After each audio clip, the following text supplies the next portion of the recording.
কি গো, তখন থেকে ওরকম এক জায়গায় বসে আছো কেন বলো তো? বাড়িতে তো বাজার কিছুই নেই, জ্বালানিও শেষ হয়ে গেছে গো। এ দেখো, এমনিতেই মাসের শেষ, এখন এত শত বায়না করো না তো। বাড়িতে যা আছে তাই দিয়ে রান্না করো। এভাবে আর কত কিপটেমি করবে বলো তো? জীবনে ঘেন্না ধরে গেল, ঘেন্না। তা রান্নাটা কি করে করবো শুনি? কটা কাঠ, শুকনো পাতা নিয়ে এসো আগে।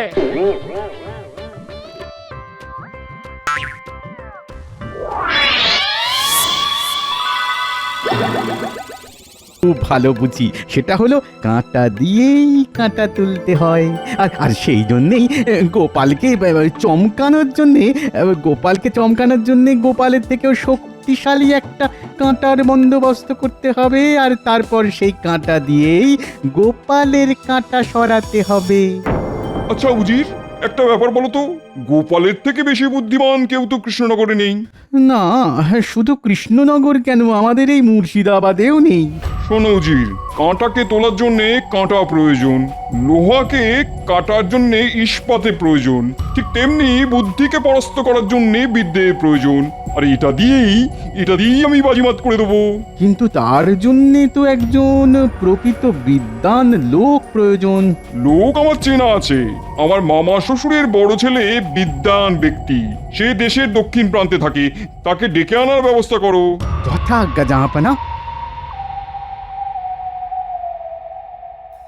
আরে দূর দূর দূর, এই কটা জ্বালানি দিয়ে কি এত কিছু রান্না করা সম্ভব নাকি? ধুর। আর এদিকে আবদার করাচ্ছে ভাত হবে, ডাল হবে, ডিম সেদ্ধ হবে। কি হয়েছে কি? ভর সন্ধেবেলা ওরকম নাকি কান্না কাঁদছো কেন? কাঁদবো না, তুমি তো শুধু বলেই খালাস। সকাল থেকে বলছি জ্বালানি শেষ হয়ে আসছে, জ্বালানি শেষ হয়ে আসছে, কিন্তু তোমার কোনো ভ্রুক্ষেপ নেই না। এখন শুধু তাহলে নুন ভাত খেয়ে থাকতে হবে, খাবে তো? ওহো গিন্নি, সকাল থেকে আমার অনেক কাজ ছিল, তাই একদম সময় পাইনি। আর জ্বালানি কম আছে বলে শুধু নুন ভাত খেয়ে থাকবো কেন? বলি যথেষ্ট জ্বালানি না থাকলে বাকি রান্না কিভাবে হবে শুনি? বুদ্ধি থাকলে কি না হয়। শোনো, তুমি একটা কাজ করো, চালগুলো হাঁড়িতে বসানোর আগে বেশ খানিকক্ষণ ভিজিয়ে রাখো, আর কয়েকটা গোটা গোটা করে আলু ছুলে রাখো, আর দুটো ডিম ভালো করে ধুয়ে হাঁড়ির ভিতরেই দিয়ে দেবে, আর হাঁড়ির ওপরে একটা বাটিতে জলের মধ্যে ডাল সেদ্ধ করতে দেবে। ব্যাস হয়ে গেল ভাত, ডাল, আলু সেদ্ধ, ডিম সেদ্ধ, আর সাথে নুন আর গাওয়া ঘি। পুরো অমৃত। হ্যাঁ নয়, হ্যাঁ। নাও নাও নাও, চটপট রান্না শুরু করে দাও দেখি। বাবারে বাবা, বাবারে বাবা।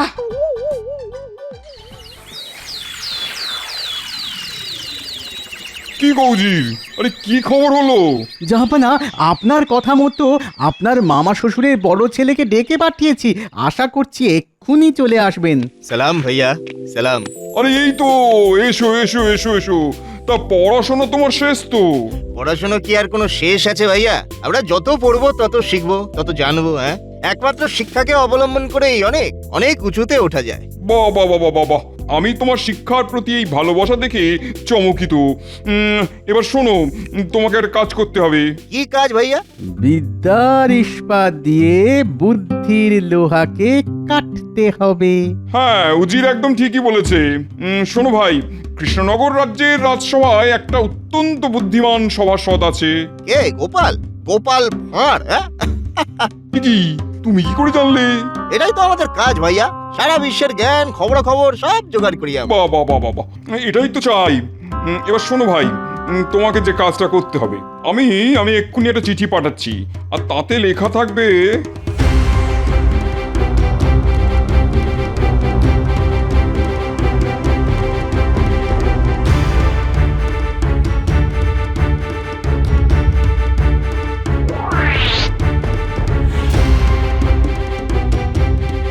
মহারাজের জয় হোক। বলো প্রহরী, কি বলতে চাও? মহারাজ, মুর্শিদাবাদের নবাবের দূত কিছু সংবাদ নিয়ে এসেছেন। তিনি রাজসভার দরজার বাইরে দাঁড়িয়ে আছেন। আমি কি তাকে পাঠিয়ে দেবো? আরে, নবাবের দূত এই অসময়ে? এই মরেছে। ঠিক আছে ঠিক আছে, পাঠিয়ে দাও পাঠিয়ে দাও।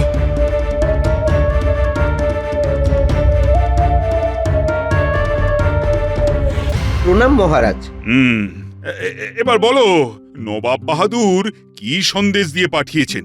মহারাজ, আমাদের নবাব বাহাদুর আপনার জন্য একটি চিঠি লিখে পাঠিয়েছেন। এই চিঠি? তা কি আছে এই চিঠিতে? পড়ে শোনাও দেখি। আচ্ছা মহারাজ, পড়ছি। প্রিয় কৃষ্ণচন্দ্র, আশা করি তুমি ভালোই আছো। আর তোমার এই ভালো থাকার কারণ তোমার খুব প্রিয় রাজসভাসদগণ, যারা এক একজন এক এক কাজে খুব পারদর্শী, কিন্তু তারা কতটা শিক্ষিত সেটা আমি জানি না। আমি বাংলার নবাব, আর তুমি আমার অধীনস্থ একটা ছোট্ট রাজ্যের রাজা। তাই আমি জানতে চাই তোমার রাজসভাসদরা কতটা শিক্ষিত। সেই জন্যে তোমার সামনে একটা শর্ত ছুঁড়ে দিচ্ছি।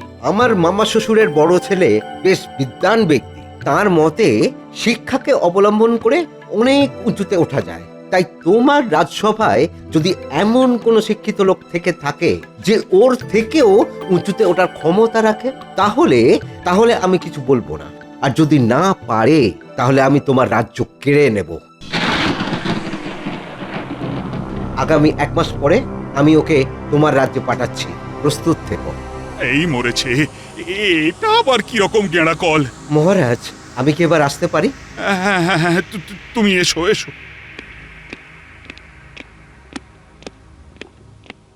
শুনেছি নবাবের মামা শ্বশুরের বড় ছেলে নাকি বিশাল বিদ্বান লোক, পৃথিবীর অনেক কটা দেশের ভাষাও জানে। এই জন্যই তো চিন্তাটা আরো বেড়ে যাচ্ছে। কিন্তু গোপাল, এত চুপ করে বসে আছো কেন? আহা, কিছুই তো বলছো না। মহারাজ, ওনার নাম শুনেই তো গোপালের হাওয়া ফুস হয়ে গেছে। না মন্ত্রী মশাই, আসলে আমি তো আর আপনাদের মতো শিক্ষিত বিদ্বান নই, তাই চুপ করে আছি। মূর্খের চুপ করে থাকাই শোভা পায়। তা অবশ্য সৌগতে মূর্খ, যাবত কিঞ্চিত না ভাষতে। পণ্ডিতদের সামনে মূর্খরা ততক্ষণই শোভা পায় যতক্ষণ সে কিছুই না বলে। হ্যাঁ, সেই জন্যে তোমাদের সবাইকে বই পড়ে পণ্ডিত হতে হবে। মহারাজ, আমাকেও কি পড়তে হবে? আমার তো মোটামুটি সব শাস্ত্রই পড়া। সবাইকে পড়তে হবে। আজ থেকে রাজসভা গুটিয়ে তাই সবাই পড়াশোনা করবে। কি মনে থাকবে তো? আর আমাদের সবাইকেও চেষ্টা করতে হবে যাতে বই পড়ে শিক্ষিত হয়ে আমরা নবাব বাহাদুরের আত্মীয় থেকেও বেশি শিক্ষিত হব, আর ওনার থেকেও উঁচুতে উঠব। আচ্ছা মহারাজ। আর কালকে তোমরা সবাই সকাল সকাল পণ্ডিতের পাঠশালায় চলে আসবে, আমি ওখানে থাকবো।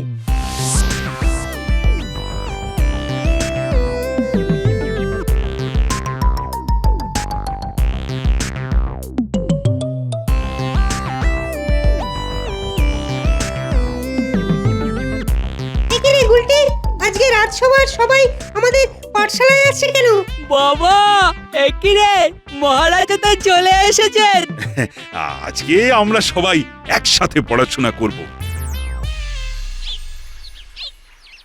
মহারাজ, আমি আপনাকে পড়াশোনা শেখাবার মতন যোগ্যতা অর্জন করিনি, কিন্তু যেটুকু শিক্ষা আমার আছে আমি আজকে সব উজাড় করে দেবো। আচ্ছা মহারাজ, সবাই তো এসেছে, কিন্তু গোপাল তো এখন এলো না। ঠিকই তো আজকে পাঠশালার পড়াশোনা শেষ করে আমরা সবাই গোপালের বাড়িতে যাব। হ্যাঁ, তারপরে আচ্ছা সে দেবেন, সবেতে ফাঁকিবাজি। কি গো, তখন থেকে ওরকম এক জায়গায় বসে আছো কেন বলো তো? বাড়িতে তো বাজার কিছুই নেই, জ্বালানিও শেষ হয়ে গেছে গো। এ দেখো, এমনিতেই মাসের শেষ, এখন এত শত বায়না করো না তো। বাড়িতে যা আছে তাই দিয়ে রান্না করো। এভাবে আর কত কিপটেমি করবে বলো তো? জীবনে ঘেন্না ধরে গেল, ঘেন্না। তা রান্নাটা কি করে করবো শুনি? কটা কাঠ, শুকনো পাতা নিয়ে এসো আগে।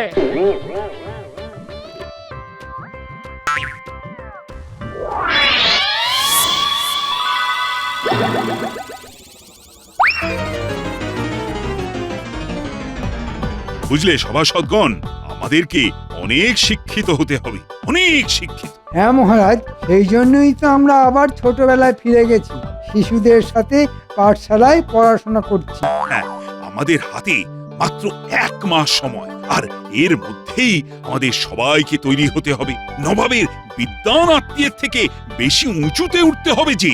শোনো, আমি তাই সবার জন্য বিশেষ বই নিয়ে আশা করাবো। বিশেষ বই? কি রকম বিশেষ বই মহারাজ? হ্যাঁ, যারা যে কাজে পারদর্শী তাদের জন্য সেই বিষয়ক বই, মানে মানে মানে হ্যাঁ, ধরো ধরো সেনাপতির জন্য অস্ত্র শিক্ষা, তোমার জন্য বিজ্ঞানের বই, এই রকম আর কি। কিন্তু মহারাজ, আমরা না হয় বই পড়ে শিক্ষিত হব, বিশেষ বই নিয়ে আশা করাবে, খুব ভালো কথা। কিন্তু গোপাল যে এত ফাঁকি দিচ্ছে, এই ফাঁকিবাজির জন্য কোনো বিশেষ বই আছে নাকি? গোপালের ব্যাপারটা নিয়ে আমিও খুব চিন্তিত। আচ্ছা, ওকে ডেকে ওর সাথে আমি আজকেই কথা বলবো। মহারাজ মহারাজ মহারাজ, আমাকে ডাকতে হবে না, আমি চলে এসেছি। এই এই, এতক্ষণে তোমার আসার সময় হলো? কি করব মহারাজ, খিদের জ্বালা বড় জ্বালা, আমি অনেক বিপদের মধ্যে আছি।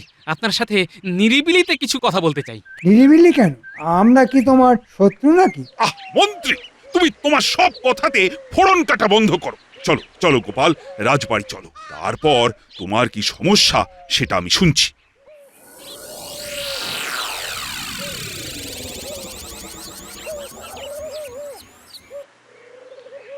বলো গোপাল, বলো, এবার তুমি কি বলতে চাও বলো তো।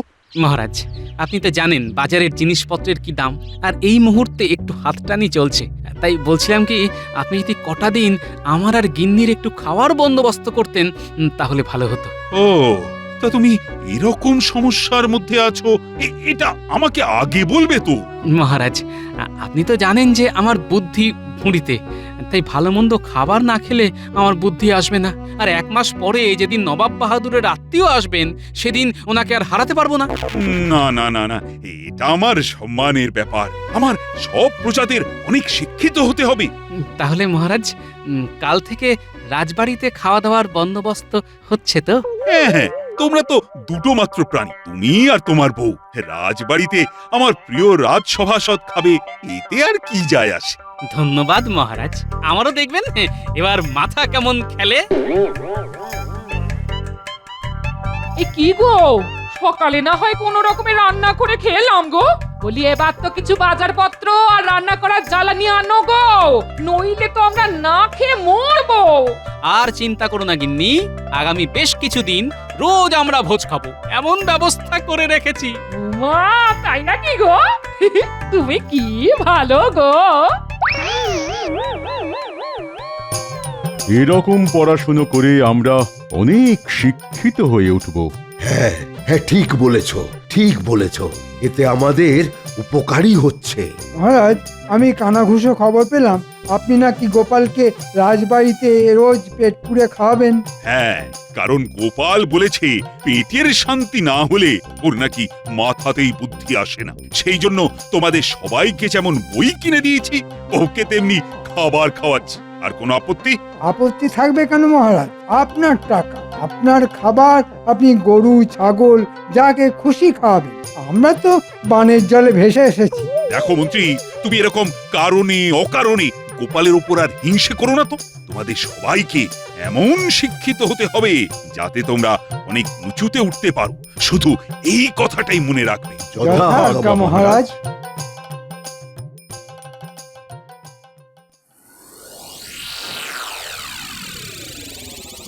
মহারাজ, 1 মাস তো হয়ে গেল, আজকেই তো নবাব বাহাদুরের আত্মীয়ের আসার কথা। হ্যাঁ হ্যাঁ, আজকেই তো ওনার আসার কথা। আর আমাদের পরীক্ষা দিতে হবে। উফ উফ, কি যন্ত্রণা। কিন্তু গোপালই তো এখনো এলো না। ও তো আপনাকে ঠিক আসল সময় ঝোলায়। কি ব্যাপার কৃষ্ণচন্দ্র, সব ভালো তো? এ কি, নবাব বাহাদুর আপনিও এসেছেন? হ্যাঁ, তা তো আসতেই হবে। তা তোমরা সবাই প্রস্তুত আছো তো? আজকে তো আমার এই বিদ্বান ভাইয়ের কাছে তোমাদের পরীক্ষা দিতে হবে। হ্যাঁ, আমরা সবাই প্রস্তুত আছি। জাহাপানা, সভাটা যেন একটু ফাঁকা ফাঁকা লাগছে। বাট হতচ্ছাড়া গোপালটা এসে এখনো পৌঁছায়নি। তাহলে তো লেটা চুকিয়ে গেল। কি কৃষ্ণচন্দ্র, আমাদের জন্য একটু বসার ব্যবস্থা করো, নাকি ভয়ের চোটে সেটাও ভুলে গেলে? না না জাহাপনা, এ কি বলছেন? এই, কে আছিস? 3টা আরাম কে তারা নিয়ে আয়। আমি শুনেছি মহারাজ কৃষ্ণচন্দ্রের রাজসভায় এক একজন সভাসদ এক একটা রত্ন। রত্ন? তাহলে কোন রত্ন দিয়ে কাজ শুরু করি? হ্যাঁ, এই তো সবার আগে পণ্ডিত। হ্যাঁ, পণ্ডিত। আচ্ছা শুনেছি আপনি অনেক শিক্ষিত। তা আমাকে প্রশ্ন করার আগে আপনি বলুন তো 15 গুণ 15 কত হয়? 2 সেকেন্ড সময়। 225। খুবই সোজা প্রশ্ন। আমাকে 1 থেকে 100 অব্দি যাকে যা দিয়ে গুণ করতে বলবে তাই বলে দেব। এবার তুমি বলো তো 99 গুণ 97 কত হয়? 3 সেকেন্ড সময়। বলো বলো। 99 এর সাথে 97 মানে মানে 9603। সাধারণ গণিতই জানে না আবার পণ্ডিত। হ্যাঁ? আপনি যতই বই পুঁথি পড়ে থাকুন না কেন, আপনি আমার উপরে উঠতে পারলেন না। আচ্ছা আচ্ছা, এবার মন্ত্রী মশাই, আপনি তো রাজ্যের মন্ত্রী। হ্যাঁ, সব রাজ্যের সব খোঁজ খবর আপনি রাখেন। এবার আপনি বলুন তো, এই খামবাজ রাজ্যে এই মুহূর্তে কটা গরু আছে? এই মরেছি। এসব আপনি কি প্রশ্ন করছেন? খাম্বাজ রাজ্যের গোয়ালের খবর আমার জানা নেই। আমি কিন্তু জানি 5997টা। বিশ্বাস না হলে গুনে আসুন।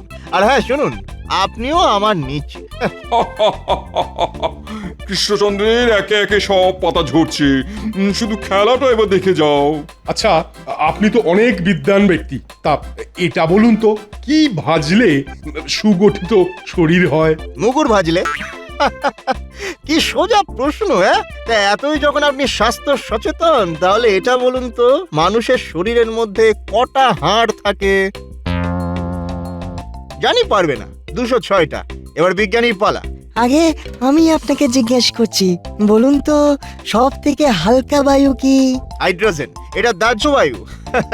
আমি সব জানি, তাই আমি আজ জ্ঞানের শিখরে। পড়াশোনা করে কেউ আমার থেকে উপরে উঠতে পারবে না, কেউ না।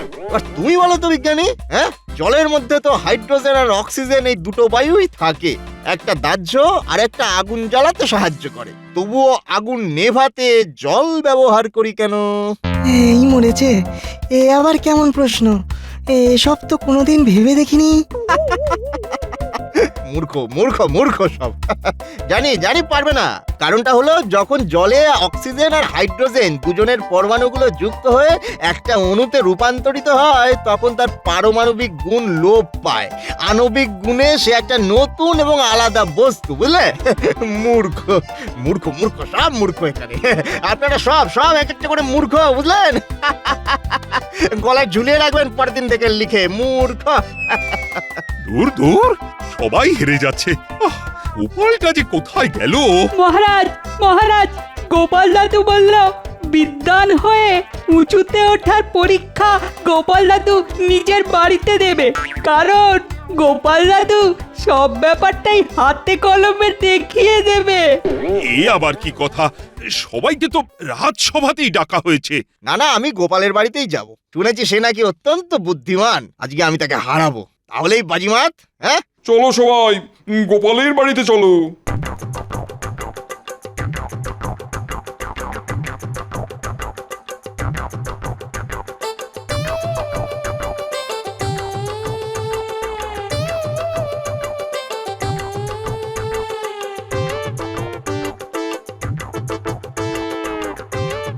বাহ, এই তো আপনারা সকলেই চলে এসেছেন। এ কি গোপাল, রাজসভায় না এসে তোমার বাড়িতে ডেকে পাঠালে কেন? কারণ মহারাজ, আমি একমাত্র আমার বাড়িতেই সব কিছু হাতে কলমে বোঝাতে পারবো। আচ্ছা তাই নাকি? তা গোপাল, তোমার পড়াশোনার দৌড় কদ্দূর? হ্যাঁ, কদ্দূর? আমার থেকে ওপরে উঠতে তুমি পারবে? হ্যাঁ, নিশ্চয়ই পারবো। এই নিন, ধরুন, এই বই পড়ে আপনি আমার থেকে ওপরে উঠে দেখান। এটা কি? বুঝতে পারছেন না? নাম তার বই।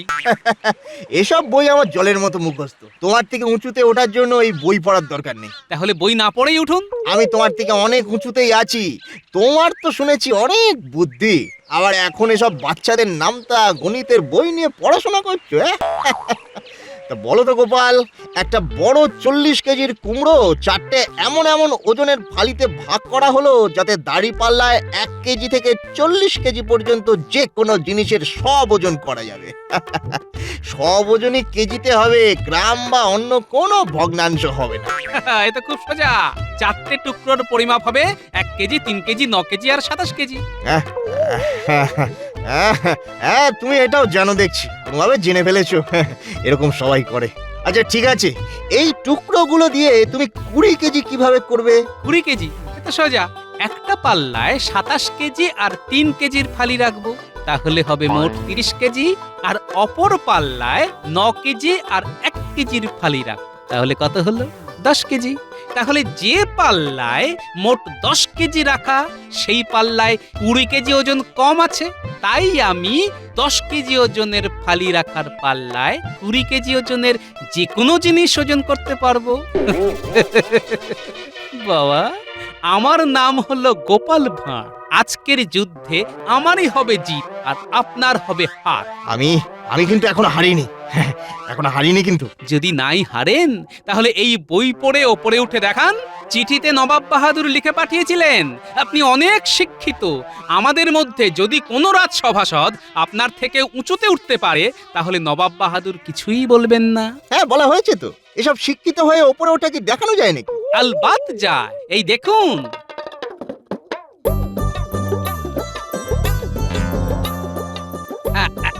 এই দেখুন, এই দেখুন, 2 একে 2, 2 দুগুণে 4, 3 দুগুণে 6, 4 দুগুণে 8। এবার দেখুন, বই পড়ে ময়ে চড়ছি আর ওপরে উঠছি। আপনি হা করে দাঁড়িয়ে দেখুন। হ্যাঁ, এ কি এসব কথা ছিল নাকি? নবাব বাহাদুর, আপনার চিঠির জবাবই আমি হাতে কলমে করে দেখালাম। শিক্ষিত হয়ে ওপরে উঠলাম। এবার ছলে বলে কৌশলে কিভাবে উঠলাম তাতে কার কি যায় আসে? এই মরেছে নবাব বাহাদুর। গোপাল তো দেখছি আমার থেকেও এক কাঠি ওপরে। ছি ছি ছি, হায় হায় হায়, লজ্জায় আমার মাথা কাটা যাচ্ছে। কি লজ্জা, কি অবস্থা! ফিরে চলো উজির, আমরা আবার মুর্শিদাবাদে ফিরে যাই। যতদিন এখানে গোপাল আছে ততদিন আমরা কোনোভাবেই কৃষ্ণচন্দ্রকে বাগে আনতে পারবো না। সাবাস সাবাস গোপাল, সাবাস, তুমি পেরেছো, একমাত্র তুমি পেরেছো। সবাই যখন হার মেনে নিয়েছে তখন তুমি আমার মান সম্মান ধুলোয় মিশে যাওয়ার হাত থেকে রক্ষা করেছো। জয় গোপালের জয়। জয় গোপালের জয়, জয় জয় গোপালের জয়, জয় গোপালের জয়।